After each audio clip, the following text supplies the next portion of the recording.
Good morning, Sentinels, and welcome to the October edition of the Sentinel Spotlight. I'm Scarlett Stevenson. And I'm Madison Kelly, and we're so excited to show you our best stories from this past month. First up, we take you to the racetrack. This has been an ongoing project for the last 7 years. Followed by a familiar face in a new role. But now I realize that high expectations are really good, and you want to have that. Then a teacher bringing new life to the Spanish program. Being in the classroom is really where my passion is. So. And finally, a food review that captures the essence of pumpkin spice. It looks like pumpkin bread on the inside, but it tastes like a chocolate munchkin. All that and more in the episode of this Spotlight, so let's roll the intro.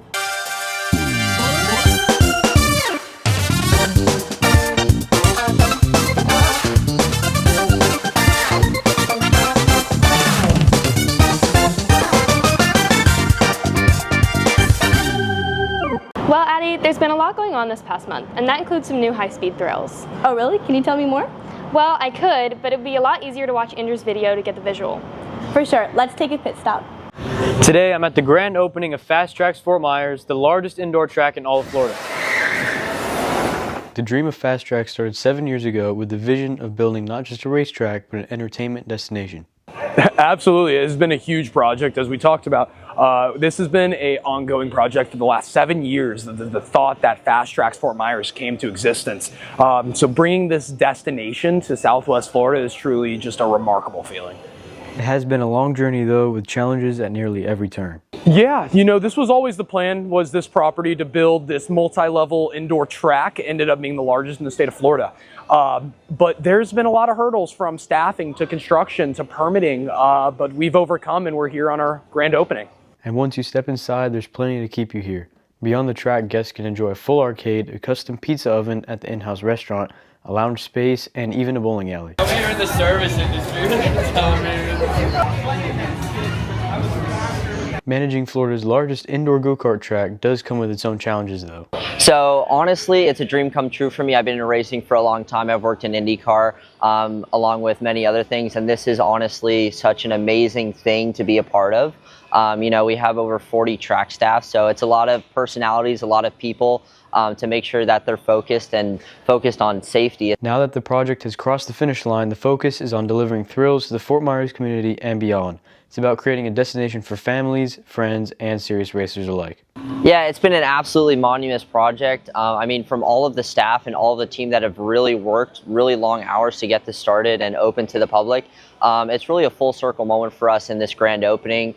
Just seeing it all come together and seeing happy faces come through the door and leave happy as well. So it's really great.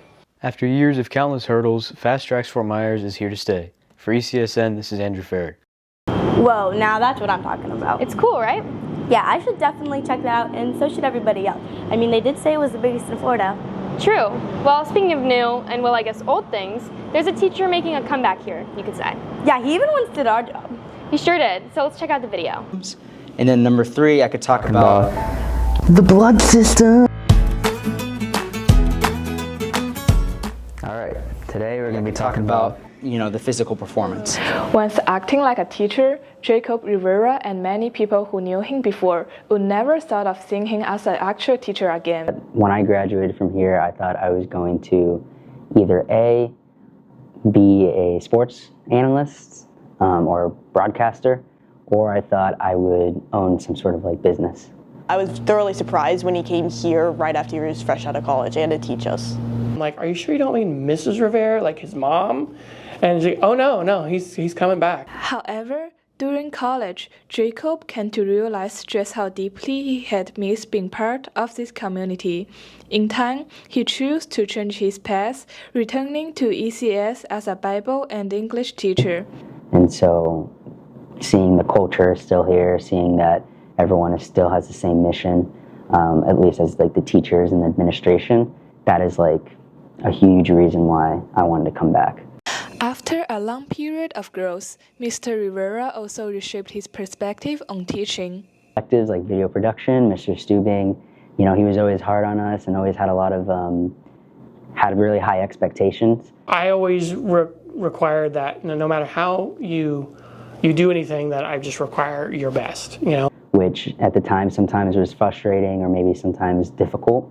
But now I realize that high expectations are really good and you want to have that as a teacher, so I learned that from him. Though Mr. Rivera now stepped back with many new and different ideas, at heart, he remains the same soft-spoken boy he once was. My first impression of him was probably that he was not a loud person. He was more of a calm person. It's very soft-spoken, and there's times where I had to get him to not be soft-spoken. There was a line that we had to say in our script was no. And I was like, you have to tell me no. And he's like, no. No, Jacob, you have to tell me no. And I said, we're going to do this 50 times unless you scream at me and tell me no. And he was like, no. He's pretty soft-spoken, and which is very nice, and usually is a pretty loud classroom. Can someone tell me what no talking meant when I said that? Sometimes the future holds things we never imagined. For Jacob, after a long journey searching for where to go next, he finally returned to where he began. For ECSN, I'm Claire Xu. It's so great to see Mr. Rivera, back at ECS. I have in 5th period, and it's always something I look forward to. Something I always look forward to is see you at the pool. Oh, I was there and it was super nice to be able to spend a few moments with God. In case anyone else doesn't know, See You at the Pole is a once-a-year event that gathers students together to worship and pray to God over their lives and nation outside of school hours. Even though the event lasted no more than 30 minutes, prayers like these can change the lives of so many people, having a lasting impact. This year, it was held on September 24th on both the high school and middle school campus before school. Mr. Puckett led the group in worship, which was followed by students giving devotions and praying. Many students and staff showed up, and they all worshiped and prayed for revival in ECS in the country. See You at the Pool is so important to our school. Definitely. Well, our next story covers a teacher making Spanish more approachable. Let's check out that story by Lauren. Y ahí tienen todas las palabras que están allí. Every school year brings new faces, but some make a lasting impression right away. This year, ECS welcomes Mr. Hernandez, a passionate Spanish teacher whose energy and dedication are already inspiring students. So for the last 7 years or so, I was at Christian Life Academy. I started off as a 4th grade teacher and then slowly moved into the PE position. And then I ended up as the athletic director for the last 3 years before I came over to ECS. Tengo un sueño. Mi sueño es cantar. Necesito cantar sin miedo.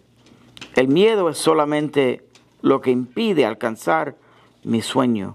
I've always wanted I wanted to get back into the classroom.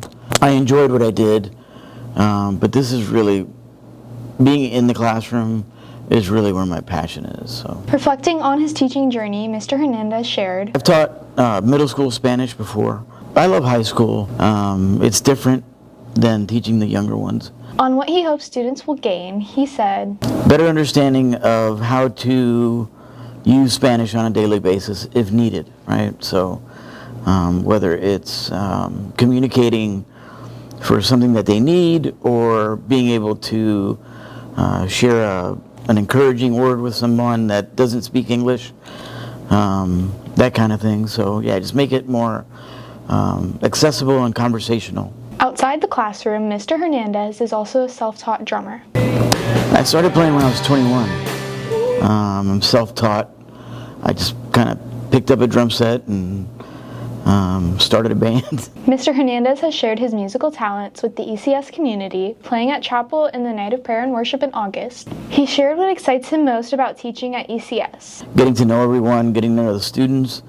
All of the students, I go home and tell my wife they're like the nicest kids I've ever had. To students, he offers this advice. Keep seeking the Lord. The Bible says, whatever your hands find to do, do it for the Lord. You're good at it, you find the niche, use that for the Lord, and live your life for the Lord. With his passion for teaching, creativity, and dedication to student growth, Mr. Hernandez is more than a Spanish teacher. He's an inspiring presence in the ECS community, and students are excited to learn more from him this year. For ECSN, this is Lauren Taylor. Great job, Lauren. I'm not in Spanish yet, but maybe one day I'll learn more than hola. You will, don't worry. Moving on to our last story of today, pumpkin spice came back this month. So let's go to Cooper with his opinion on fall treats. All right, y'all, fall season is upon us, and with fall season comes fall food. What better place to try fall food than fall fast food? Big disclaimer, I've never had any sort of fall fast food, so I wanted to take y'all with me to come and enjoy the greatness that fast food places have to offer. So Starbucks is known for their pumpkin spice latte. That's what I got right here, so I'm gonna be trying that. This is really good. Like a pumpkin version of hot chocolate. 9 out of 10 on the fall taste, and then for the taste, 8 out of 10. Next up, we got the cold brew. This is not it. It does taste like pumpkin, but it doesn't taste that good. Kind of tastes like water with pumpkin. I'm gonna give it 9 out of 10 on the fall rating. As for taste, it gets like a 3 out of 10. So in this bag, we got the baked apple croissant. This looks really good. There's a good amount of apple, but it's like not too much. No, that's really good. On the fall rating, it gets a 4 out of 10. For the taste rating, 6 out of 10. In this bag, I got the pumpkin cream cheese muffin. This is what it looks like. It just tastes like cream cheese. I don't really taste the pumpkin. Strong flavor of cream cheese hit me. The pumpkin is just, it's a weird combination with cream cheese. But when you get past the cream cheese, the pumpkin muffin actually tastes pretty good. On a fall rating, I gotta give it a 10. Solid 8 out of 10. A lot of people say that Starbucks is the greatest to ever do it in terms of fall menu.